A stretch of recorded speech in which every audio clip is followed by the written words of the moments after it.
venules that are actually communicating with their nearby arterioles. And this is done by chemicals. So no nerves communicating, but chemicals. So the venules release things like nitric oxide, serotonin, which is a neurotransmitter in some areas, but it's not acting necessarily as a neurotransmitter here. Bradykinin, which is an inflammatory mediator, histamine, which also is an inflammatory mediator.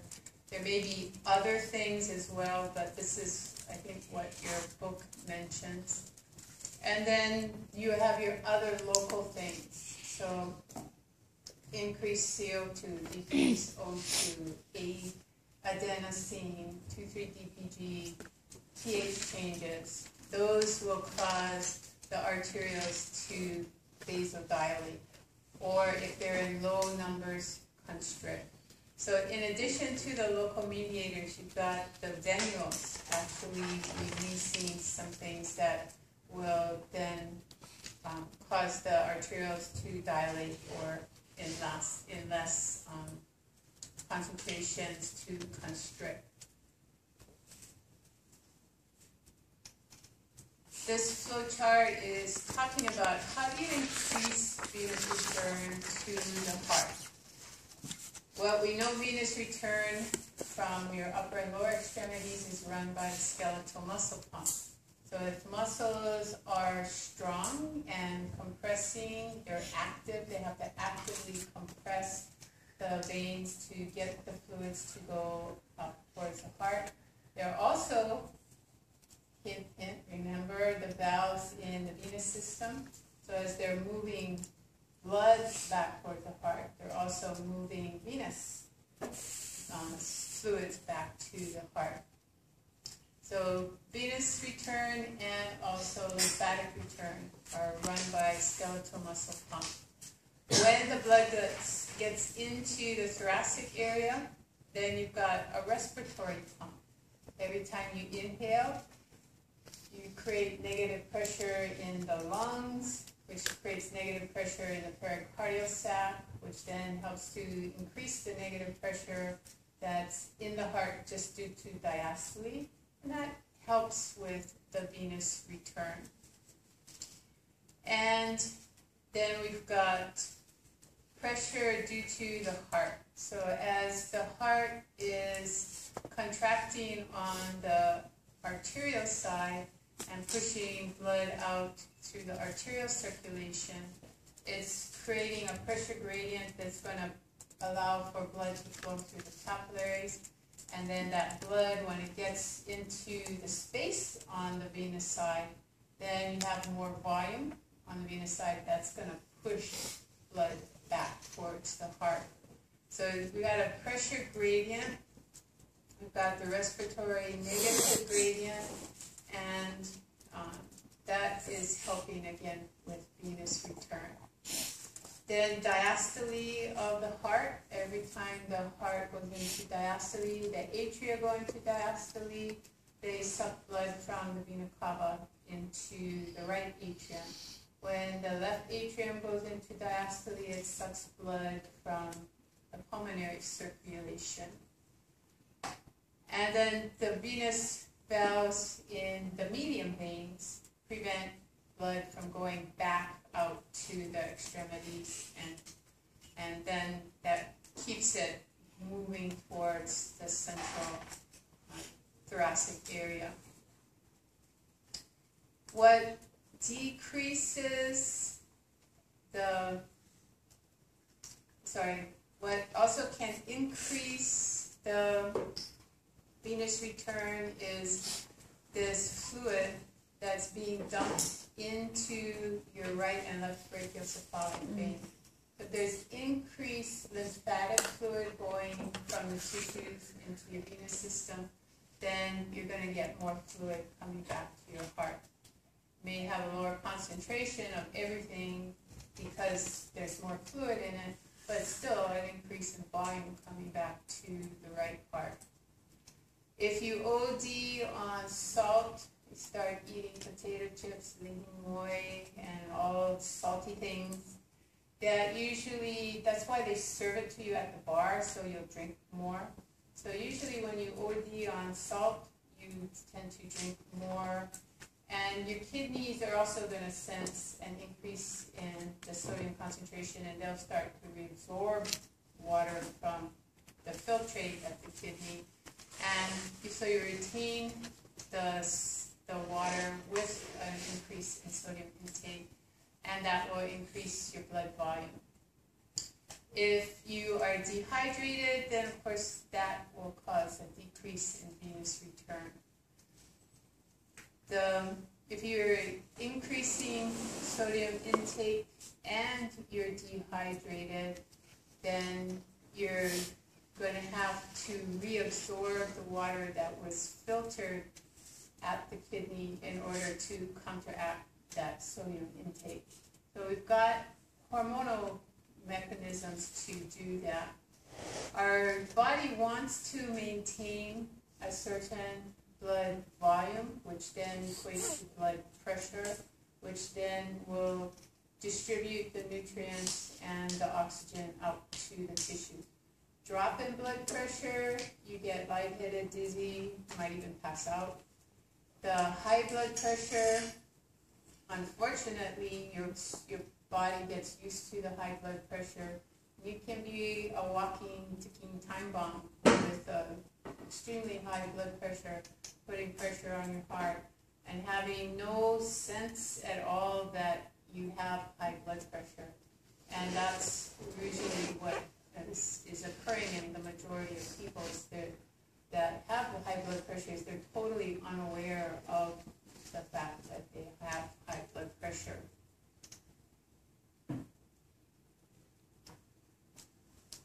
So they show a person, two people standing, and here they're trying to equate this to what is happening in the upright position. If you're just standing, say you're in the military and you're standing at attention, you're not allowed to move at all. You're not supposed to even bend your knees or shift your weight from side to side. You're supposed to be rigid at attention. When you are, then the muscles are not contracting and pushing fluid back to the heart, and the blood then pools in your legs. The valves are not helping because the skeletal muscle pump is not helping. So the new blood that is entering from the arterial side isn't getting cleared on the venous side because skeletal muscle pump isn't working. So you've got this tall column really of fluid pushing downwards. The blood that's already above a valve isn't moving above the next valve. So you've got stagnant blood up here and new blood's entering from below. So it tends to be an increase in pressure at the feet, and then more fluid leaks out into the tissues. Lymphatics should pick that up and take it back to the heart. However, they also are relying on the skeletal muscle pump. The skeletal muscles aren't allowed to pump because you're supposed to be standing at attention. So fluids build up in the feet. The fluid's not returning to the heart. The cardiac output goes down, and kabam! People start passing out on the parade field. And that happens a lot in the military because they tend to make people stand at attention for long periods of time out there in the hot sun, and they're sweating profusely. So losing volume that way, blood pooling down here due to the hydrostatic pressures and fluid, the hydrostatic forces pushing fluid out. So the heart doesn't put out enough to the head, lightheaded, dizzy, pass out. So when you're walking and the skeletal muscle is working, it's sort of oversimplified this that you have one valve in your calf and one valve in your heart, that your skeletal muscle is compressing and pushing blood above a valve and above another valve. And what this is doing is keeping the fluid moving back towards the heart. It also keeps the hydrostatic forces down in the legs at a much lower pressure. So we've got 27 millimeters of venous pressure here when you're standing but walking and moving the blood back to the heart. Whereas if you're standing at attention, it's almost 4 times as high.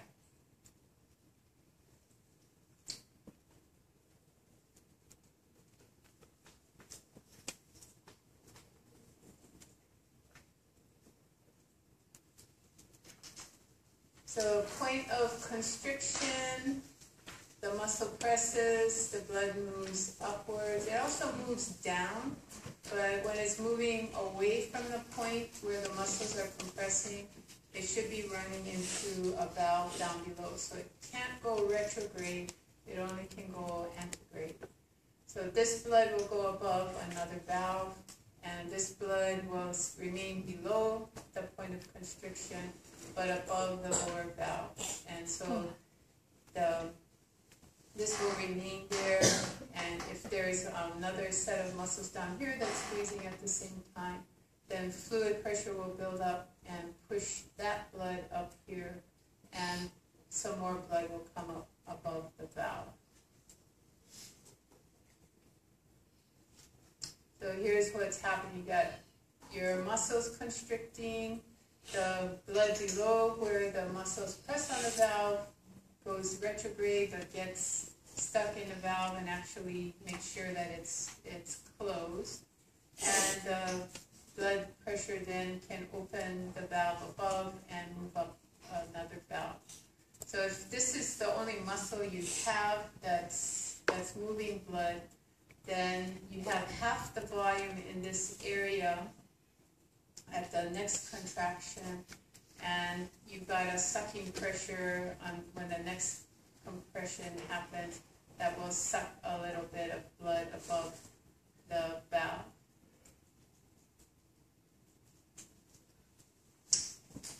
We talked about mean arterial pressure, and that you can calculate mean arterial pressure from your blood pressure. So we said that mean arterial pressure is equal to 1/3 of the pulse pressure.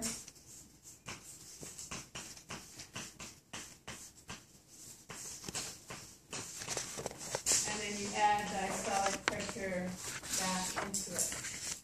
Well, what if you don't have blood pressure numbers and you still want to calculate mean arterial pressure? If you have stroke volume and heart rate, you can calculate cardiac output. If you have total peripheral resistance numbers, you have the length and the viscosity of the blood and the diameter of the blood vessels, then you can calculate total peripheral resistance. Multiply those together, you can get mean arterial pressure. So if I gave you a table and I said, what is mean arterial pressure, and you look and there's no diastolic and systolic pressure there, look for cardiac output or look for heart rate and stroke volume, and you can calculate that. I'm not going to ask you to manipulate that Poiseuille's law, but I'll give you total peripheral resistance in a table. So you look at the total, look at the table, get total peripheral resistance, multiply it by cardiac output, and then you get mean arterial pressure. Or I could ask you to use mean arterial pressure and total peripheral resistance to calculate cardiac output. So all you have to do is rearrange the equation and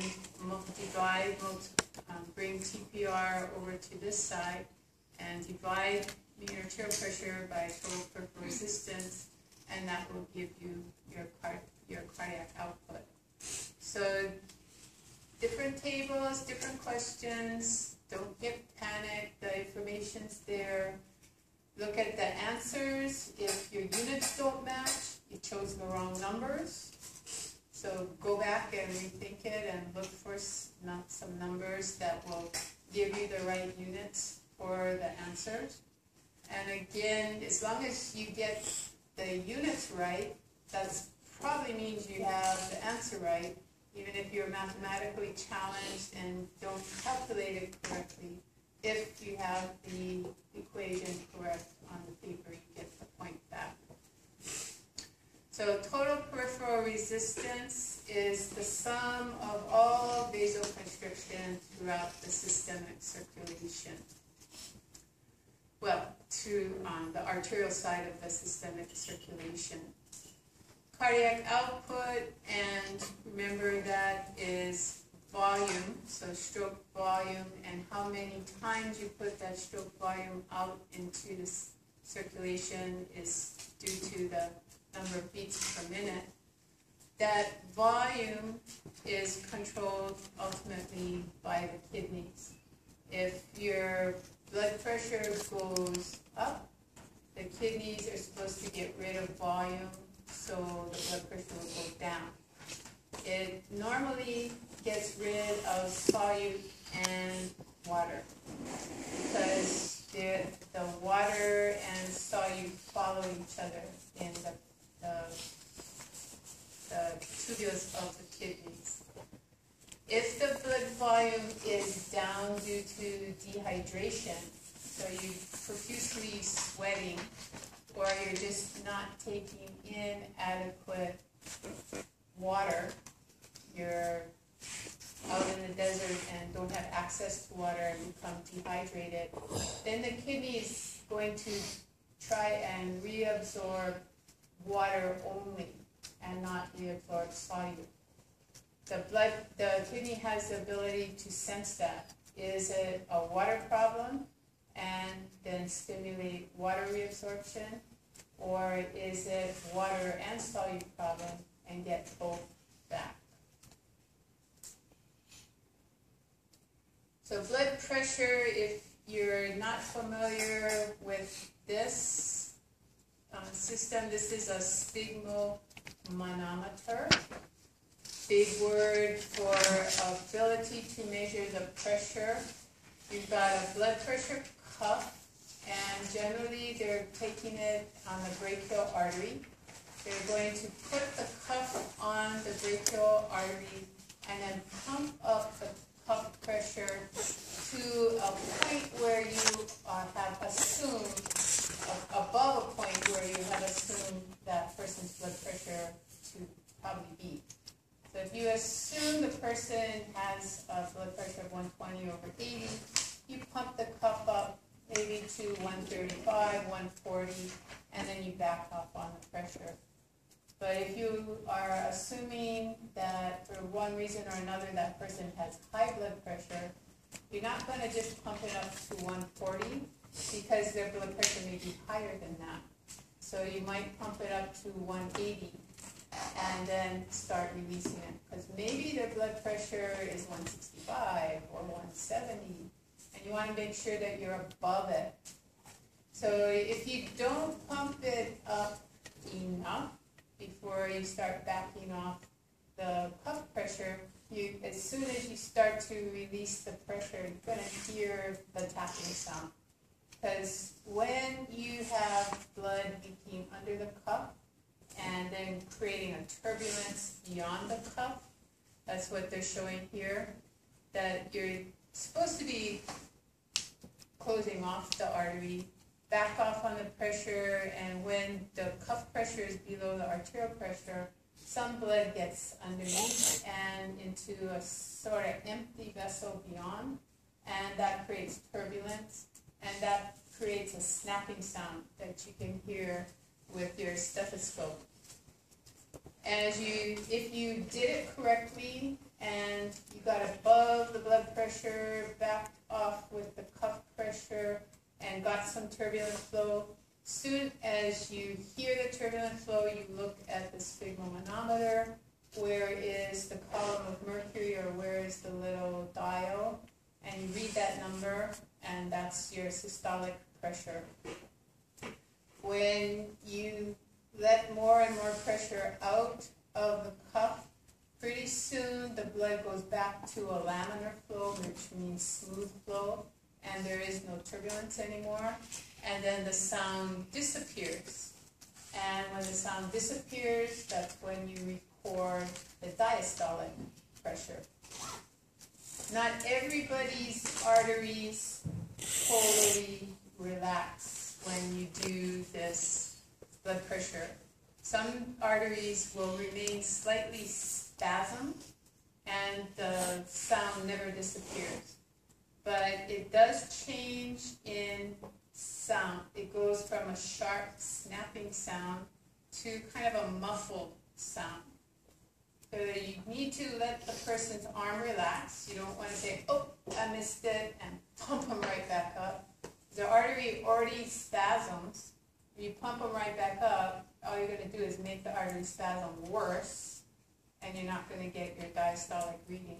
So let them rest, and maybe 5 minutes, you can even take the cuff off, let them rest, and then repeat it, and then listen very carefully for that change in the sound.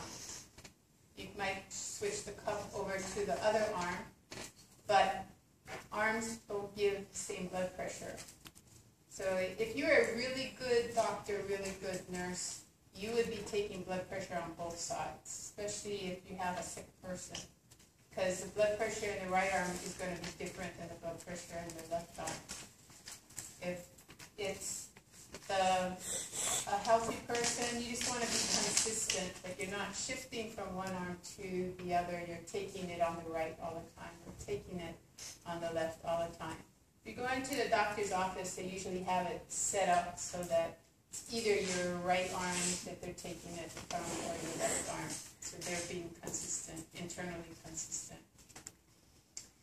So when you look at the cuff pressure, so here we've got the cuff pressure above the systolic pressure of the heart. So it's greater than 120. When you get down to equal to the cuff pressure and the arterial pressure, then you might, as you get just below a little blood going, so a weak sound, and then it gets stronger and stronger, and then when the blood pressure is above the cuff pressure, that's when the sound should go away. So this should be laminar flow. This should be turbulent flow. So you hear snapping, and then the sound disappears once the blood has gone back to its laminar flow again.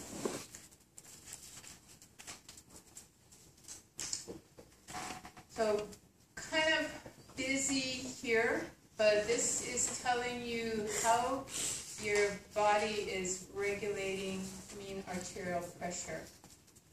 So you look here, mean arterial pressure is the pressure in the vascular system. It's equal to the blood volume out there, and it's inversely related to it's related to the pressure directly and inversely related to the volume of the vascular system. So if the volume going into the vascular system is greater than the size of the vascular system to maintain a normal blood pressure, then blood pressure will go up. If you dilate these blood vessels with the same cardiac output, blood pressure will go down. So if you vasoconstrict with a normal cardiac output, pressure goes up. Vasodilate with a normal cardiac output, blood pressure goes down. How do you control cardiac output? Heart rate and stroke volume. Stroke volume is related to sympathetic activity and not parasympathetic involvement at all. Parasympathetic only changes your heart rate. Sympathetic can also change heart rate. So it has two inputs to cardiac output: increasing stroke volume, also increasing heart rate. We can get no autonomic nervous system involved at all. Just go and stand on your head or go from a vertical position to a horizontal position, and you'll get an increase in blood volume going to the heart, which with the Frank Starling's law in effect, you'll have an increase in the stroke volume because you had a greater end diastolic volume.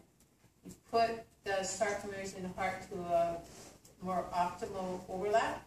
They contract more forcefully and put that extra volume out with those first contractions. The end systolic volume does not change, but with an increase in end diastolic volume, your stroke volume will go up. So other ways to increase venous return, as opposed to standing on your head, maybe you start to breathe really deep, and that creates more negative pressure here, and you get more blood back to the heart. Or you could increase your skeletal muscle pump activity and get more venous return. So we've got these manipulations of venous return. Other ways you can manipulate just blood volume: eat a lot of salt, drink a lot of water, and that will expand your blood volume.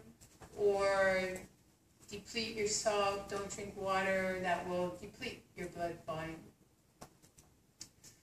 This interstitial fluid coming back, if you have skeletal muscle activity, then you're going to get more interstitial fluid going into the lymphatics and then coming back to the heart.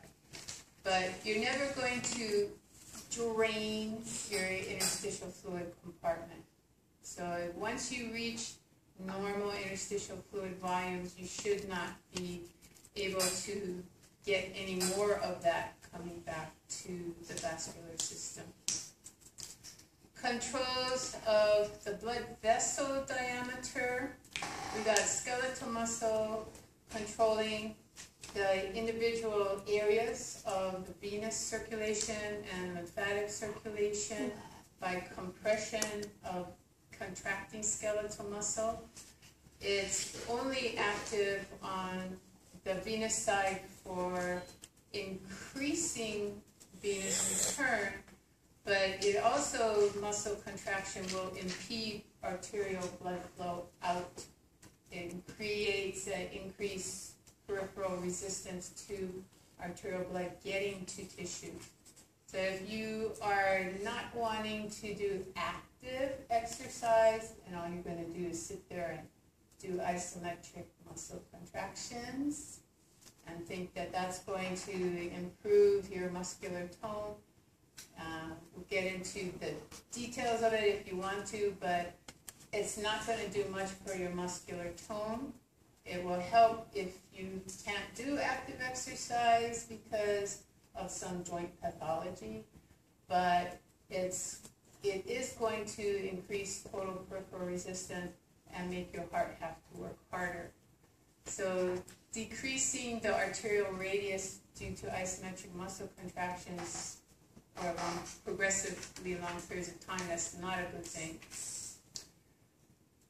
Extrinsically controlling the blood vessel, you have sympathetic nervous system that will increase vasoconstriction, and you've got epinephrine. If it binds to norepinephrine receptors, it will increase vasoconstriction, but if it binds to its beta-2 receptor, it will cause vasodilation. So it's not totally vasoconstriction here with epinephrine. The blood viscosity makes it seem as though the blood vessels are less efficient at getting blood flow out, but it's not due to vasoconstriction, it's due to the stickiness of the blood. Viscosity can go up normally with dehydration and severe sweating. Increased red blood cell numbers, it goes up if you're training at altitude or in a hypoxic environment. But normally if you're staying at the same level, barometric pressure level, you don't see an increase in red blood cell numbers unless you have some kind of overstimulation of the erythropoietin in your body. So maybe those interstitial cells producing EPO, now they're cancerous. And then we have a reason for a natural increase in red blood cell number.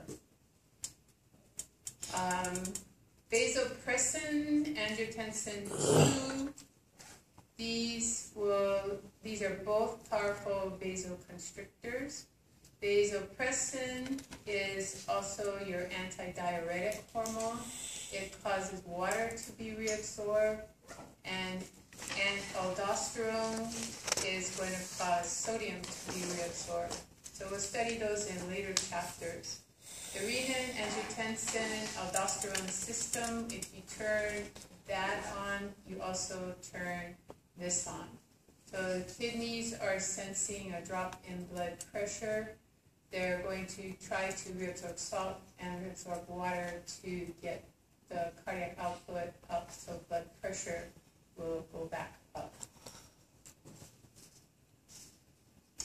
Blood pressure is sensed by baroreceptors. We talked about the carotid sinus in our internal carotid arteries. That is going to sense the blood pressure, and then we have aortic baroreceptors that will also sense blood pressure. Within seconds of a change in blood pressure, you'll have a change in the action potentials from these baroreceptors to the brainstem. So blood pressure goes down, stimulation of the sympathetic nervous system will go up, and increase cardiac output, increase the stroke volume and heart rate for cardiac output to go up. And then we have, if that is not able to maintain the adjustment, if there's some chronic problem going on, that it's not just a temporary shift in blood pressure, then you're going to be adjusting your urine output and also the drive to drink more water. This is very weak.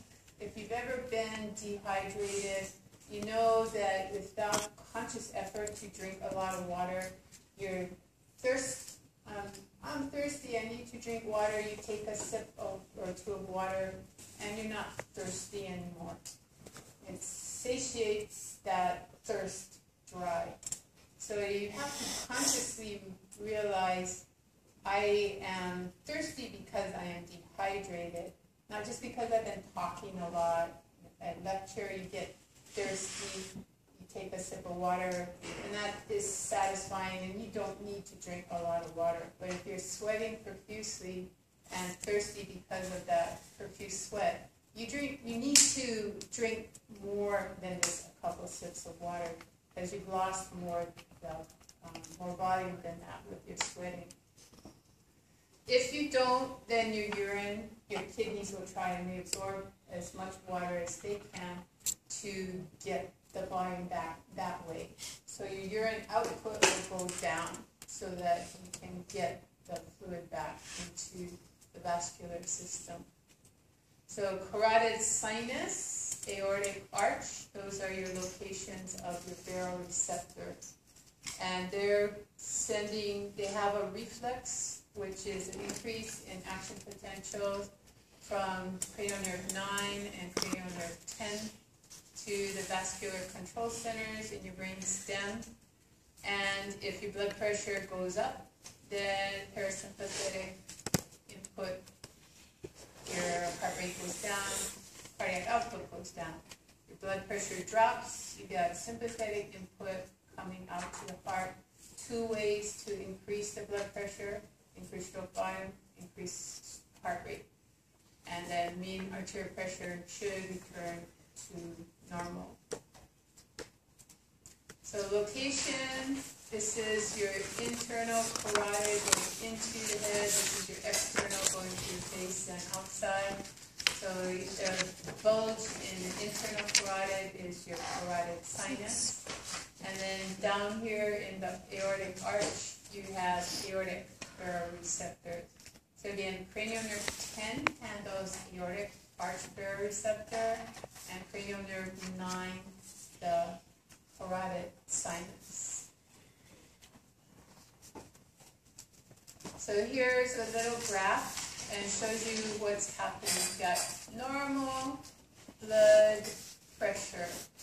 You've got a background level of action potentials to the brainstem.